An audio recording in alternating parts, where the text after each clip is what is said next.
Welcome to the Political Economy of the Environment videos. I'm Jim Boyce, and today's episode is about political economy, or who wins, who loses, and who decides. The definition of economics that you'll often find in introductory textbooks is that economics is about the allocation of scarce resources among competing ends. It's about what we produce and what we consume. Political economy is about that too. It's about the allocation of scarce resources among competing ends, but it's also about the allocation of scarce resources among competing people, competing individuals, competing groups, and competing classes. In other words, it's not only about what we produce and consume, but who produces and who consumes. When we think about the environment and the political economy of the environment, we can ask three basic questions about any environmental problem, any problem that involves environmental degradation, depletion of natural resources, or pollution of the environment's sink capacities. One question is who wins? Who benefits from the activities that degrade the environment? If nobody benefited, they wouldn't happen. People have to be benefiting, or at least think they're benefiting, as a motivation for doing the things that degrade the environment. Second question is who loses? Who's harmed by the activities that degrade the environment? If nobody in current or future generations was harmed, it wouldn't be a problem, at least from the standpoint of human well-being. And the third question is who decides? How do we as a society decide how to balance the interests of the winners and the losers, of those who benefit from degrading the environment and those who are harmed by that environmental degradation? And in answering that who decides question, the question of why the winners are able to impose environmental costs on others, there are three basic answers. One answer is that the losers, the people who are harmed, belong to future generations. They aren't here to represent themselves. They don't have any voice in the social decisions being made today. And unless we, in the present generation, cultivate an ethic of responsibility towards our children, our grandchildren, and those who will come after them, those people are going to be left out of the equation in our social decisions. A second possible answer is that the people who are harmed lack information.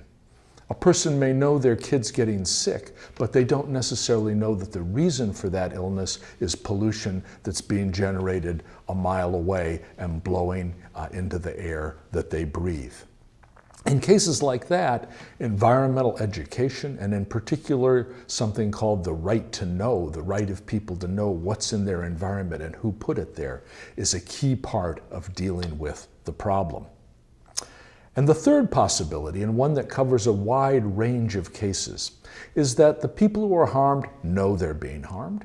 They're here today, and they don't lack information about it. They know it's happening, and they may even know very well why they're being harmed, who's benefiting from the activities that harm them, but they lack the power to prevail in the social decision-making process about what happens and doesn't happen with respect to our impacts on the environment.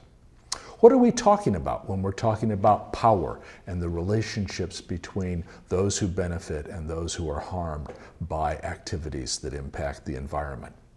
The first type of power, and the one that economists tend to focus on pretty much exclusively, is purchasing power, the power that comes with having income and wealth. Some people have more power than others, and the demand for commodities that are produced by environmentally degrading activities is shaped by the distribution of purchasing power. And indeed, in cost-benefit analysis, where economists try to put price tags on things that don't have market prices attached to them, like the value of clean air or the value of human life, purchasing power turns out to be the foundation for those valuation processes as well. That's one important type of power, and some people clearly have a lot more of it than other people. A second type of power is political power. And in that respect, there are four different kinds that I want to talk about for a few minutes: decision power, agenda power, value power, and event power. So purchasing power is what underpins what economists call effective demand in markets. The prices we see in markets reflect demand, which comes from purchasing power. And the prices that are generated in cost-benefit analysis and what are called shadow markets are also based on purchasing power, because the foundation for those valuations is willingness to pay, which everywhere is the combination of not only preferences, but also people's ability to pay. So purchasing power is a big deal in terms of how resources get distributed and who gets what. Decision power is the first form of political power that also turns out to influence what happens in the real world. Whether, for example, the government regulates activities that degrade the environment or doesn't, involves somebody making decisions.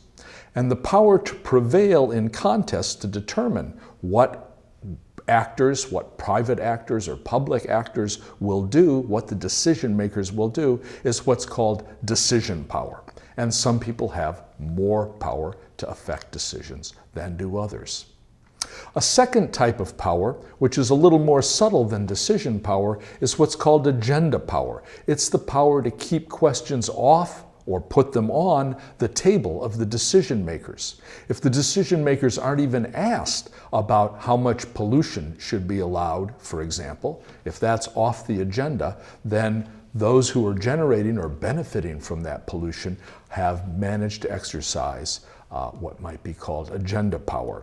This was a concept that was coined in the late 60s, early 70s. One of the first to describe it was an author named Matthew Kremsen, who wrote about Gary, Indiana, and about air pollution in that city, big steel producing city on the bottom end of Lake Michigan, where he found that the local government never talked about air pollution. It talked about the usual things local governments talk about: crime, schools, police, etc.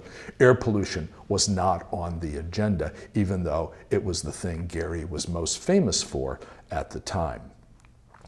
A third type of power, which in certain ways is even more subtle, is what's called value power, the power to shape the preferences of others to coincide with one's own.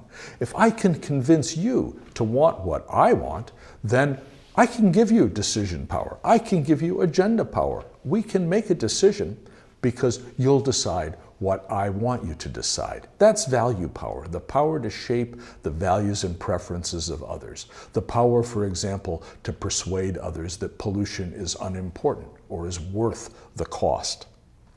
Finally, a type of power that's often important when it comes to environmental issues is what's called event power, the power to alter the circumstances that people face by presenting them with a fait accompli, with changing the facts on the ground.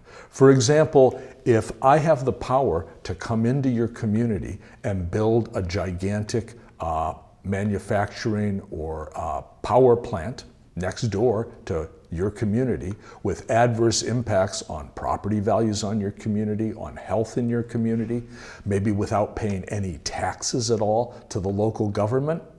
And if you don't have any say in my decision to do that, what I'm exercising is an example of event power. And that's exactly what happened in the state of Louisiana after World War II, in the stretch going from Baton Rouge down to New Orleans, which is today called Cancer Alley. Huge industrial, refining, and other facilities were built in that stretch, in communities that were predominantly very poor, predominantly African American, at a time when the people in those communities did not even have a secure right to vote. They were facing what could be called event power. When you think about the impacts of purchasing power, decision power, agenda power, value power, event power, all these different types of ways in which relationships among people are structured, you realize that the ways that we relate to nature, that human societies impact nature for better or for worse, are often shaped by the relationships among people, the relationships among us. Thanks very much.